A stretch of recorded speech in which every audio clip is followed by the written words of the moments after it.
ஜெய் ஸ்ரீராம், ஜெய் ஸ்ரீராம், ஸ்ரீராம ஜெயம். இங்கே வந்திருக்கிறவங்க எல்லாருக்கும் தெரியும் கோவில் எவ்வளோ முக்கியம் நமக்குன்னு. இன்றைக்கி ஒவ்வொரு நாளும் நம்ம கோவிலில் போகிற பக்தர்களுடைய கூட்டத்தை பார்க்குறோம். கோவில் எவ்வளோ முக்கியம்னு எல்லாருக்கும் தெரியும்.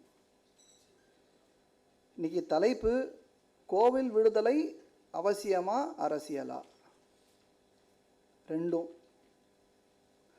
அதுக்கு முன்னாடி கோவில் விடுதலை, அதுக்கு என்ன அர்த்தம்னு பார்க்கணும் இல்லையா?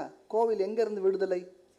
அப்போ எல்லாரும் ஒன்று புரிஞ்சுட்டு இருக்கோம், ஒத்துன்னு இருக்கோம்னு தான் அர்த்தம். இங்கே இருக்கிற வாழ்நாள் அட்லீஸ்ட்டு கோவில் எங்கேயோ சிறைப்பட்டு இருக்குன்னு அர்த்தம் ஒத்துக்கிறோம். அதனால தான் வந்திருக்கோம். அப்போ யார்கிட்ட சிறைப்பட்டுருக்கு? சிறைப்பட்டுருக்குறது சரியா அப்படின்ற ஒரு கேள்வி இருக்குது. என்னை பொறுத்த வரைக்கும் கோவில் சிறைப்பட்டதற்கு காரணம் நாம தான். நான் எல்லா இடத்துலையும் ஒரு குரூடாக ஒரு எக்ஸாம்பிள் சொல்லுவேன். அந்த எக்ஸாம்பிள் என்னன்னா, நம்ம வீட்டை கதவை திறந்து வச்சாக்க 4 கால் பிராணி உள்ளே வரும். 4 கால் பிராணி உள்ளே வருது, குத்தம் 4 கால் பிராணி மேலேயா இல்லை வீட்டு கதவை திறந்து வச்சவன் மேலேயா? நான் என்னைக்காவது ஐயோ 4 கால் பிராணியே நீ ஏன் உள்ளே வந்துட்ட, வெளியில் போ, தயவு செஞ்சு போ அப்படின்னு நம்ம சொல்லுவோமா? ஆனால் கோவிலில் பொறுத்த வரைக்கும் நம்ம கோவிலை திறந்து வச்சுட்டோம் கதவை. யாரோ உள்ள வரா, யாரோ என்னென்னமோ செய்கிறா. கடைசியில் பழி யாருக்குன்னாக்க, இப்போ இன்னைக்கு இந்த மேடையில் யாருக்கு மேலே பழி தெரியுமா? வடகலைக்கும் தெங்கலைக்கும் தான் பழி. கோவிலில் நடக்கிற பிரச்சனையில் இப்போ என்ன பிரச்சனை? கோவில் விடுதலை அவசியமா அரசியலான்னு சொன்னால், அங்கே பார்த்தியா வடகலையும் தெங்கலையும் சண்டை போடுறான், அதனால் அரசியல்வாதிகிட்ட அரசுகிட்ட இருக்கணும்னு சொன்னால் என்ன அர்த்தம்? இதுன்னு புரியல. ஊழல் பண்ணுறது தெருவில் 2 பேர் சண்டை போடுறதுக்கு சமமா? ஊழல் செய்யறது யாரு? நிர்வாகத்தில் இருக்கிறவன் ஊழல் செய்யறான். நிர்வாகத்தில் யார் இருக்கணும்? இந்த நாடு எல்லாம் நன்னா பேசலாம், காந்தி, நேரு, அம்பேத்கர் எல்லாம் பேசலாம். நாடு எல்லாரும் யார் பேரெல்லாம் விட்டணும் அவ பேரெல்லாம் சேர்த்துக்கோங்க. இந்த நாடு அரசியலமைப்பு சட்டத்துக்கு உட்பட்டதுன்ற எல்லாரும் ஒத்துக்கிறோம். கரெக்டா? அந்த அரசியலமைப்பு சட்டத்தில் உள்ள என்ன சொல்றது? ஆர்டிகல் 26 என்ன சொல்றது? மத சம்பந்தப்பட்ட விஷயங்கள் அந்தந்த சம்பிரதாயங்களுக்கு உரிமையுடையது, அந்த சம்பிரதாயங்களே பார்த்து கொள்ள வேண்டியது அப்படின்னு சொல்றது. இது அடிப்படை. இதுக்கு கீழே தான் அதுக்கு மேல சட்டங்கள்லாம் வருது. இந்த இந்து சமய அறநிலைத்துறை சட்டமும் அதுக்கு அடியில் தான் வருது. அதனால சட்டத்தை சரியா தான் இயற்றிருக்காங்க. நான் சொல்றது எழுதிக்கோங்க, அண்டர்லைன் பண்ணிக்கோங்க. சட்டம் ஒழுங்காக தான் இருக்கு. செக்ஷன் 23 சார் இருக்காரு, கரெக்ட் பண்ணுவார். என்ன கரெக்ட் பண்றதுக்கு அவருக்கு எல்லா உரிமையும் இருக்கு. செக்ஷன் 23 HRNC ஆக்டில் கோவிலுடைய நிர்வாகத்தை மேற்பார்வை பண்றதுக்கு மட்டும்தான் அரசுக்கு உரிமை இருக்கு. சரியா? இப்ப நிர்வாகமே பண்றது என்னதுன்னா அந்த சட்டம் மீறல். சட்டத்துக்கு விரோதமா ஒருத்தன் செயல்பட்டு இருக்கிறத எப்படி எல்லாரும் ஆதரிக்கிறாங்கன்னு தெரியல. என்ன சாக்கு சொல்லி வடகலை தெங்கலை சண்டையை சாக்க சொல்லி சட்டவிரோதமா ஒருத்தன் கோவிலில் உட்கார்ந்து நாட்டாம பண்றத எப்படி ஒத்துக்கலாம்? அந்த கோவில்ல உனக்கு என்ன வேலை அரசுக்கு? நாம எல்லாரும் தனிப்பட்ட மனிதர்களாக வருமானம் ஏற்றுகிறோம். இயற்றிய வருமானத்திற்கு வருமான வரி செலுத்த வேண்டும் என்று நாட்டின் சட்டம். வருமான வரி சரியாக செலுத்துகிறோமா என்பதை பார்ப்பதற்காக வருமான வரி துறை இருக்கிறது. வருமான வரி துறையினுடைய வேலை என்ன? நீ ஈட்டக்கூடிய வருமானம் சரியா இருக்கா அப்படின்றத பார்க்கணும். ஒழுங்கான முறையில் தான் ஈட்டுறியா, வருமானம் ஈட்டுறியான்னு பார்க்கணும். நீ எப்படி செலவு பண்றேன்னு பார்க்க முடியாது அந்த துறையால. அது உன்னோட இஷ்டம். சரியா? இதே போலத்தான் இந்து சமய அறநிலைத்துறைன்னு ஒரு துறை இருக்கட்டும். கோவிலுடைய வருமானம் எல்லாம் சரியா ஈட்டப்படுறதான்னு பார்க்கட்டும். ஒரு படிக்கு மேல போய் எப்படி ஒழுங்கா செலவு பண்றான்னு பார்க்கட்டும், தப்பு சொல்லல. ஆனா வருமானத்தை நான் வாங்கிட்டு நானே செலவு பண்ணி, நான் சொல்றதை நானே ஆடிட் பண்ணி, நானே எல்லாத்தையும் பண்ணி கடைசியில பழி வடகலை தெங்கலை மேல அப்படின்னா எப்படி ஒத்துக்க முடியும்?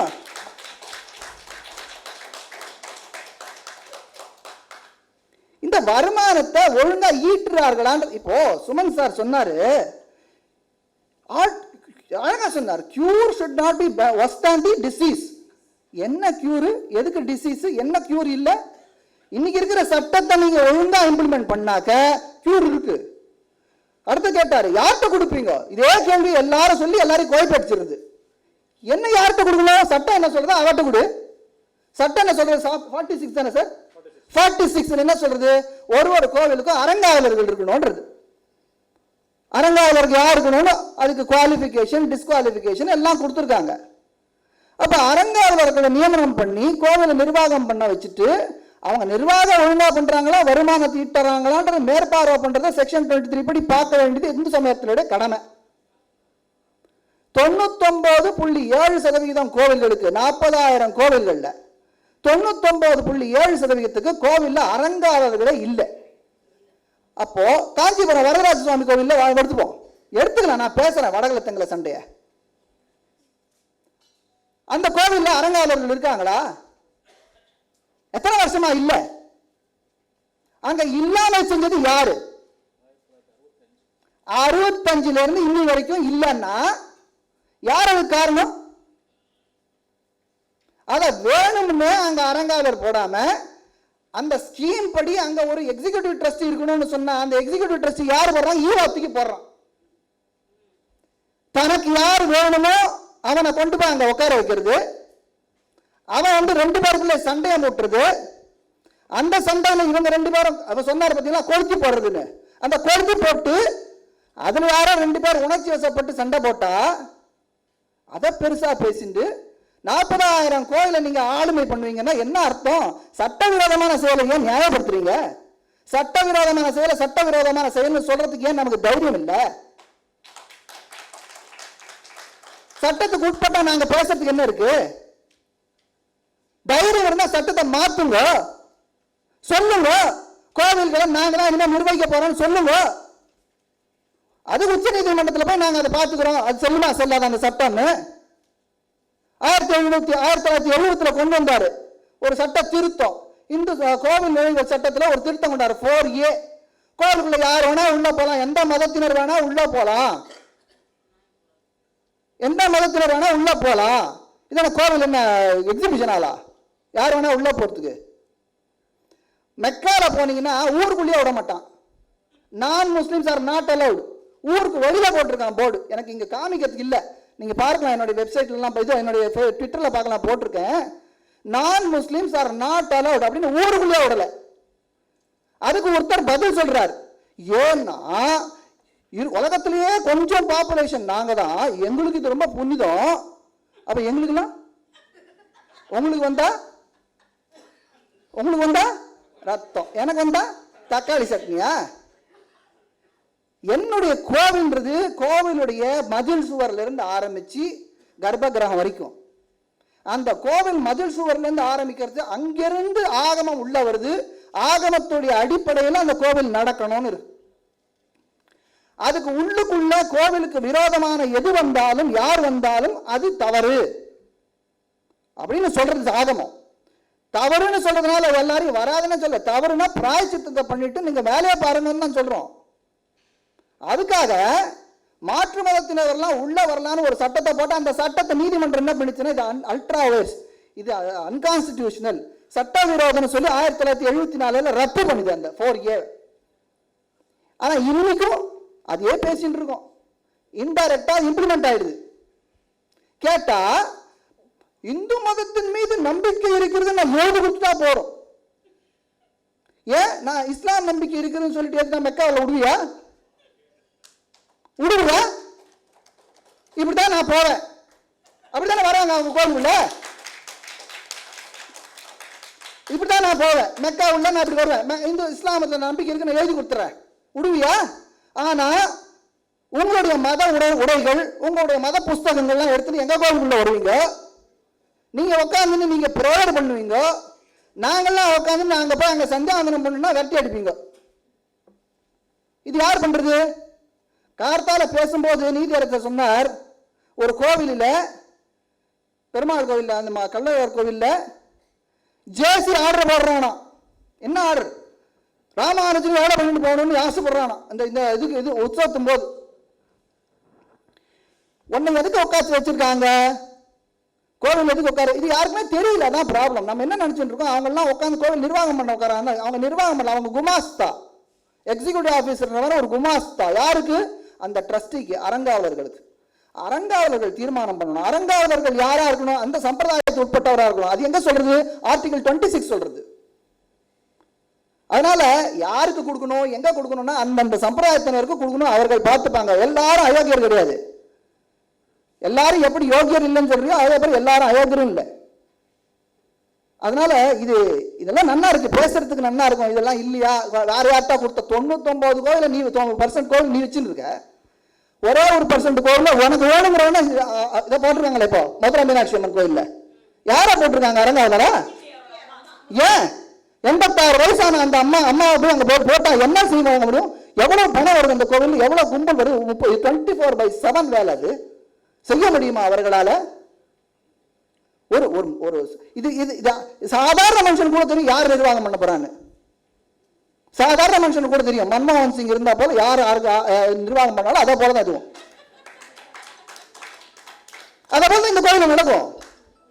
இது இவர்கள் செய்யற அட்டூழியத்தெல்லாம் மறைக்கிறதுக்காக இந்த கோவிலுடைய நிர்வாகத்தை இந்த யார பார்ப்பனர்கள் எடுத்துன்னு போறா போல நேராக சொல்ல மாட்டாங்க.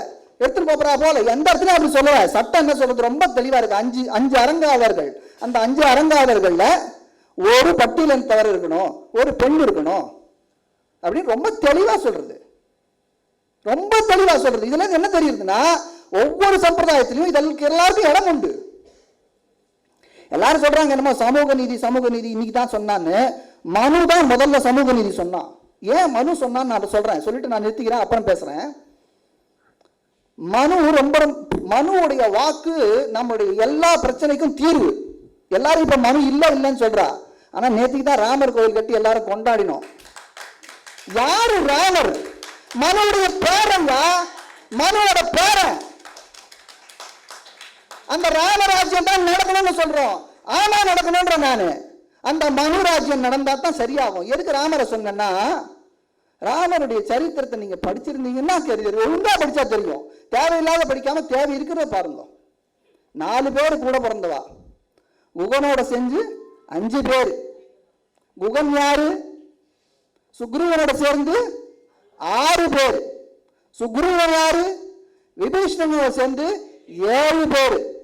யாரு வரலாம்? 7 பேர் என்ன?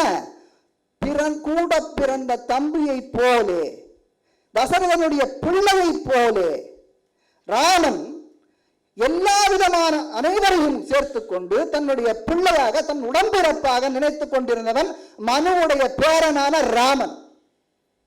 அந்த மனுவை இன்னைக்கு தூட்டின் இருக்கிறது எனக்கு புரியவே இல்லை. இது ஒரு கண்ணு தெரியாதவன் யானையை தொட்ட கதை கேட்டிருக்கோம். இவன் யாருன்னே தெரியல. இப்ப யாரு என்னத்தை தொடுறாங்கன்னு தெரியல. எதையோ பேசிட்டு இருக்காங்க. அதே ராமன் ஜட்டாயுவுக்கு அந்திம சம்ஸ்காரம் பண்ணான். ஜட்டாயுன்றது ஒரு பறவை. சபரி கையால உணவு உண்டான். அவள் ஒரு வேடு வச்சு எங்கயா உங்களுக்கு சமூக நீதி இன்னைக்கு பண்ணி காமிங்கள பார்க்கலாம். யாராவது பண்ணி காமிங்க. எல்லா கோவில்கள்லையும் எல்லா விதமான சமூகத்தில் இருக்கிற 4 வர்ணத்தினருக்கும் அங்கே வேலை உண்டு. ராமாயணத்தை முழுசா படிச்சா தெரியும். ராமாயணத்தில் ஆரம்ப பாலகாண்டத்திலிருந்து எப்படி 4 வர்ணத்தவரும் கோவில்களிலே யாகங்களையும் பூஜைகளையும் செய்தார்கள் என்பது அது தெரியும்.